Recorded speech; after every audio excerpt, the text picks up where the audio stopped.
Viral, aksi wanita ngambek sampai tusuk jok sepeda motor milik sang pacar. Sebuah video beredar di media sosial memperlihatkan seorang wanita merusak sepeda motor milik pacarnya. Dalam tayangan video yang beredar, wanita itu tampak mengenakan baju berwarna biru dan celana panjang hitam.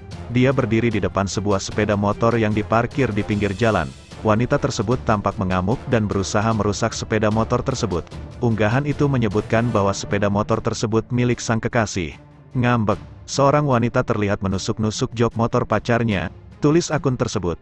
Dalam video tersebut, wanita itu tampak menusuk-nusuk jok sepeda motor itu menggunakan sebuah benda. Pada awalnya, wanita tersebut terlihat berusaha merusak bagian knalpot motor itu. Kemudian, dirinya menuju ke arah jok motor dan mulai menusuk berulang kali. Namun, hingga saat ini belum diketahui secara pasti penyebab wanita itu melakukan aksi tersebut.